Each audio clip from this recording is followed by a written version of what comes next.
আসসালামু আলাইকুম প্রিয় নাগরিকবৃন্দ, আপনারা জানেন বিস্ফোরক পরিদপ্তর দেশের অন্যতম গুরুত্বপূর্ণ একটি লাইসেন্সিং অফিস।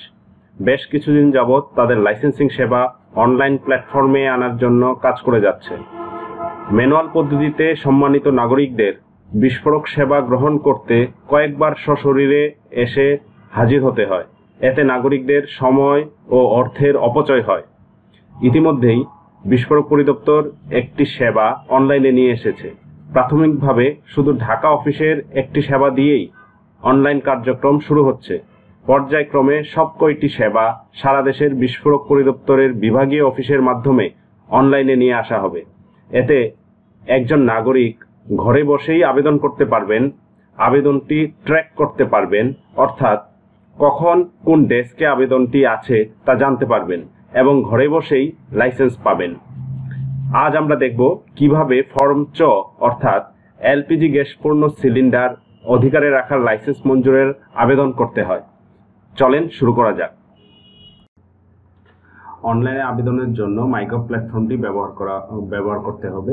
তো মাইগভে প্রবেশ করার জন্য আপনি দুভাবে প্রবেশ করতে পারেন। প্রথমত বিস্ফোরক পরিদপ্তরের ওয়েবসাইট রয়েছে, ওয়েবসাইটে প্রবেশ করার পর অনলাইন আবেদন একটি বাটন পাবেন। অনলাইন আবেদন থেকে মাইগভে ক্লিক করলে সরাসরি মাইগভের ওয়েবসাইটে আপনাকে নিয়ে যাবে। তাছাড়াও আপনি যে কোনো ব্রাউজারে মাইগভ লিখে সার্চ দিয়েও আপনি মাইগভে প্রবেশ করতে পারেন। তো আমরা মাইগভে প্রবেশ করলাম। মাইগভে প্রবেশ করার পর আপনার যে ইউজার আইডি এবং পাসওয়ার্ড দিয়ে রেজিস্ট্রেশন করেছিলেন সেই রেজিস্ট্রেশন কৃত মোবাইল নম্বর দিয়ে আপনি লগ ইন করবেন। তো লগ ইন বাটনে ক্লিক করে আপনি আবেদনকারী লগ ইনে যাবেন। আপনি যেহেতু একজন আবেদনকারী, এই অপশনটি আসবে। আপনি এখানে আপনার নিজের মোবাইল নাম্বার এবং পাসওয়ার্ডটি দিবেন। পাসওয়ার্ডটি দিয়ে লগ ইন করবেন। আপনার লগ ইন করার পর এই অবস্থা আসবে। আপনি এই পেজটি দেখতে পাবেন। এখানে আপনি একটু নিচের দিকে যাবেন। নিচের দিকে আসলে মন্ত্রণালয় বা দপ্তর ভিত্তিক আপনি অফিস খুঁজে বের করবেন, অর্থাৎ এর মাধ্যমে আপনি কোন দপ্তরে আবেদন করতে চান সেটি আপনি খুঁজে বের করবেন। মন্ত্রণালয় দপ্তর ভিত্তিকে আমরা ক্লিক করলাম।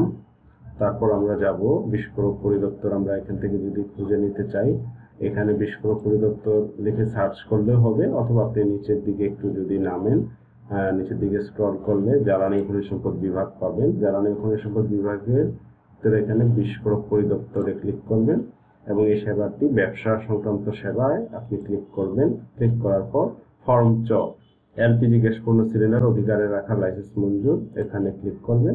এই সেবাটিতে আপনাকে এই ফর্মে নিয়ে আসবে। এই ফর্মে আসার পর এখানে কিছু কমন ইনস্ট্রাকশন দেওয়া আছে যে আপনাকে আবেদন করতে কি কি কাগজপত্র লাগবে, কত টাকা ফি পরিশোধ করতে হবে ইত্যাদি আপনার এখানে বর্ণনা দেওয়া আছে। তো আমরা সরাসরি আবেদনে চলে যাই। আবেদন করলে আমরা ক্লিক করব। এই বাটনে ক্লিক করার পর এই ফর্মটি দেখা যাবে। এখানে কিছু তথ্য রয়েছে আপনাকে দিতে হবে। এক থেকে দেখা যাচ্ছে এখানে মোট 11টি তথ্য আপনার সম্পর্কে এখানে দিতে হবে, আপনার প্রতিষ্ঠান সম্পর্কে। এর মধ্যে রেড স্টার অর্থাৎ লাল তারকা চিহ্নিত যে তথ্যগুলো রয়েছে সেগুলো অবশ্যই আপনাকে পূরণ করতে হবে। আর কিছু তথ্য রয়েছে যেগুলোতে স্টার চিহ্ন দেয়া নেই, সেগুলো আপনার পূরণ না করলেও চলবে। তো আমরা প্রথমে এখানে দেখব প্রাপক অফিস বাছাই করবেন কোনটা। এখানে বিস্ফোরক পরিদপ্তরের অনেকগুলা আঞ্চলিক কার্যালয় রয়েছে, যেমন চট্টগ্রাম, রাজশাহী, খুলনা, সিলেট। তো এখন পর্যন্ত শুধু ঢাকা অফিসেই আবেদনটা নেওয়া হচ্ছে, পর্যায়ক্রমে অন্যান্য অফিসগুলোতেও নেওয়া হবে। তো সেই জন্য এখান থেকে অধিদপ্তর বাছাই করবেন এবং তারপরে বিস্ফোরক পরিদপ্তর। পরবর্তী সময় যখন অন্যান্য অফিসগুলো লাইভে চলে আসবে তখন সেখানে অন্যান্য অফিসের নামও দেখা যাবে। তো আমরা এখান থেকে বিস্ফোরক পরিদপ্তর বাছাই করে নিয়ে আমরা এই ফর্মটি পূরণ করব। ফর্মের তথ্যগুলো আমরা দিয়ে নিচ্ছি। দাগ খতিয়ান নম্বর আমি এখানে পূরণ করছি। মজুদের উদ্দেশ্য আমরা দিলাম ব্যবসা। চ ফর্মে আমাদের লাইসেন্সের প্রয়োজন, আমরা হা দিলাম। এখানে এলপিজি এর আগে যদি না মজুত করে থাকি তাহলে 0 লিখবো। আমরা এখানে 0 লিখবো, অতিরিক্ত তথ্য আমরা নাই। জিপিএস লোকেশন, আমরা একটা জিপিএস লোকেশন এখানে টাইপ করলাম। তো আপনার যদি জিপিএস লোকেশনের বিষয়টা জানা থাকে তাহলে এখানে লিখবেন, না হলে লেখার প্রয়োজন নাই। মন্তব্য যদি থাকে আপনি লিখবেন, না হলে লেখার প্রয়োজন নেই। আপনি কি পরিমাণ এলপিজি গ্যাস মজুত করতে চান সেখানে কেজিতে লিখবেন। আমরা একটা স্ট্যান্ডার্ড পরিমাণ লিখি 500 কেজি। তাহলে এটা লেখার পর এখানে আপনার কত টাকা ফি দিতে হবে সেই ফির পরিমাণটা অটো ক্যালকুলেশনে চলে আসবে। যেমন 1000 টাকা, যদি আমরা 2000 কেজি এলপিজি মজুত করি তাহলে কি পরিমাণ ফি দিতে হবে আমার গভর্নমেন্টকে সেটাও এখানে দেখাবে। যেমন 2500 টাকা আমার দিতে হবে এবং এর 15% ভ্যাট ক্যালকুলেশনটাও অটো চলে আসে। তো আমরা এখানে 500 রাখি। 500 রেখে আমরা যদি সামনে এগোই তাহলে দেখা যাচ্ছে আমার মোট টাকা দিতে হচ্ছে 150 ভ্যাট, আর হচ্ছে 1000 টাকা হচ্ছে চালান ফি। এখন এই ফিটা আমরা কিভাবে জমা দিব? আমরা কেউ যদি সরাসরি ব্যাংকে গিয়ে জমা দিয়ে এখানে অ্যাটাচমেন্ট আপলোড করে দিতে পারে, আর চাইলে এখান থেকে সরাসরি বিকাশের মাধ্যমে চালানের মাধ্যমে আমরা এটা জমা দিতে পারবো। বিকাশ নগদের মাধ্যমে সেটা পেমেন্ট করা যায়। এখন আমি সংক্ষেপে দেখিয়ে দিচ্ছি যে কিভাবে আপনারা এই অনলাইন প্ল্যাটফর্ম ব্যবহার করি আপনি চালান এবং ভ্যাটের টাকাটা জমা দিতে পারেন। তো আমরা সেজন্য আমরা যদি একটু নিচের দিকে আসি, আপনি দেখবেন এখানে লাইসেন্স ফির যে কোড নাম্বারটা, আমাদের কোড নাম্বারটা দেয়া আছে এখানে। জব ফর্মের জন্য কোন কোডে আপনি টাকাটা জমা দিবেন এবং অর্থনৈতিক কোডের কোডটাও এখানে লেখা আছে।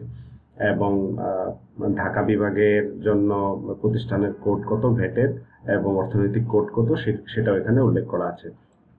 তো এই পর্যায়ক্রমে সকল অফিসেরই এখানে দেয়া আছে। তো আমরা এখন একটা নতুন ট্যাব খুলি, রাইট মাউস ক্লিক করে এখানে যে আমরা এই টাকাটা জমা দিতে যাচ্ছি 1000 টাকা, নতুন একটা ট্যাব খুলবে। তো সেখানে আমরা লাইসেন্স ফির প্রতিষ্ঠানের কোডটা এটা কপি করে নিলাম। এখানে আমরা যদি আসার পর দেখা যাচ্ছে যে এখানে প্রতিষ্ঠানের কোডটা আমরা এখানে পেস্ট করে দেব, অথবা আমরা সার্চ দিয়ে বেরও করতে পারি আমরা চাইলে। হ্যাঁ, তাই চলে আসছে প্রধান কার্যালয় বিস্ফোরক অধিদপ্তর। এখানে চাচ্ছে অর্থনৈতিক কোডটা আমরা এখান থেকে কপি করে নিচ্ছি। কপি করে নিয়ে এখানে অর্থনৈতিক কোডটা আমরা দিয়ে দিলাম। এখানে পেয়ে যাচ্ছি এই যে অন্যান্য লাইসেন্স ফি। তাহলে আমরা এই দুইটা তথ্য আমরা দেওয়ার ফলে প্রতিষ্ঠানের কোড এবং অর্থনৈতিক কোড আমাদের চালানটা এখন রেডি হয়ে যাবে। এখানে আমরা মোট কত টাকা জমা দিতে চাচ্ছি সেখানে আমরা লিখবো 1000 টাকা। প্রথমে চালান জমা দিতে চাচ্ছি, মোট 1000 টাকা চলে আসলো। এখন আমরা ব্যক্তি যদি এটা দেই তাহলে ব্যক্তির মোবাইল নাম্বার আসবে, আর যদি প্রতিষ্ঠান দিতে চাই তাহলে প্রতিষ্ঠানের 3 নম্বর দিয়ে অন্যান্য তথ্য দিয়ে এটা পূরণ করতে হবে। তো আমরা ব্যক্তি দিচ্ছি, এখানে জাতীয় পরিচয়পত্র নম্বর দিতে হবে, জন্ম তারিখ দিতে হবে। দেওয়ার পর এনআইডিটা আপনার চেক করবেন যে আপনি আসলেই আপনার এনআইডিটা সঠিক দিয়েছেন কিনা। এটা এক ধরনের ট্রান্সপারেন্সি বলতে পারেন। তো আমরা এখানে আমাদের এনআইডি এবং জন্ম তারিখটা টাইপ করছি। তো আমাদের এখানে এনআইডি এবং জন্ম তারিখ দেওয়ার পর চেক এনআইডি বাটনে ক্লিক করলে দেখা যাচ্ছে এখানে দেখাচ্ছে সংশ্লিষ্ট জাতীয় পরিচয়পত্র নম্বর সিস্টেমে পাওয়া গিয়েছে। তো এরপর আমরা চলে আসব আমরা কোন ফরম্যাটে টাকাটা দিতে চাচ্ছি, বিকাশে, নগদে নাকি রকেটে। তো আমরা বিকাশ সিলেক্ট করলাম। সিলেক্ট করার পর আমরা যখন সেভ বাটনে ক্লিক করব এরপর আমাদেরকে একটা ফর্ম নিয়ে আসবে। এখানে দেখাচ্ছে যে একটা চালান তৈরি হয়ে যাবে এখনই। আমরা যদি প্রসেসে যাই, প্রসেসে যাওয়ার পর আমরা এখানে চলে আসলাম। এখানে আপনার বিকাশ নম্বরটি দিতে হবে। বিকাশ নম্বরটি আপনি দেওয়ার পর একটা ভেরিফিকেশন কোড আসবে। ভেরিফিকেশন কোডটা আপনার দেওয়ার পর পিন চাপলে আপনার এই টাকাটা আপনার অ্যাকাউন্ট থেকে কেটে নিবে। আপনার মোবাইলে মেসেজ আসবে এবং অটোমেটিক একটি চালান তৈরি হয়ে গিয়েছে। আপনি দেখতে পারবেন নিম্নে যে এরকম একটি চালান তৈরি হয়ে গিয়েছে। এই চালানটি আপনি পিডিএফ আকারে সেভ করে রাখবেন, তার পরবর্তীতে এটা আপলোড করে দিবেন। বাস এইভাবেই আপনি ভ্যাটের টাকাটা ওইভাবে জমা দিবেন। জমা দিলে আপনার কাজ শেষ। তো এখন আসি আমরা এর পরবর্তীতে আমরা যখন চালান এবং ভ্যাট জমা দিয়ে দিলাম বা আমাদের কাছে যখন পিডিএফ চলে এসছে, এখন আমরা স্বাক্ষর আমাদের যেটা আছে সেটা আপলোড করব। আপনার অ্যাকাউন্টে যদি আগে থেকে স্বাক্ষর আপলোড করা থাকে তাহলে করতে হবে না। আমার সাইনটি আপলোড করে নিলাম। এবার পাসপোর্ট আকৃতির ছবি, ট্রেড লাইসেন্স, জাতীয় পরিচয়পত্র, মালিকানা দলিল বা ভাড়া চুক্তিনামা, এগুলো পর্যায়ক্রমে আমি আপলোড করে নিচ্ছি। ছবি, ট্রেড লাইসেন্স,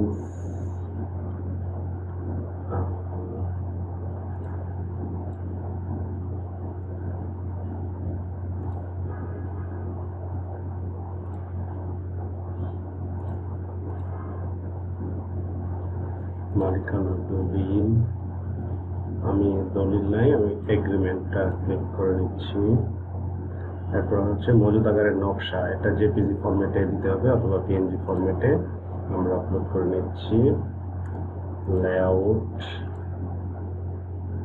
চালানের কপি, আপনার যদি আপনার যে চালানটি আপনি আগে একটু আগে আপনাদেরকে দেখালাম সেটার কপিটা এখানে আপনি আপলোড করে নেবেন। চালান এবং হচ্ছে ভ্যাটের কপি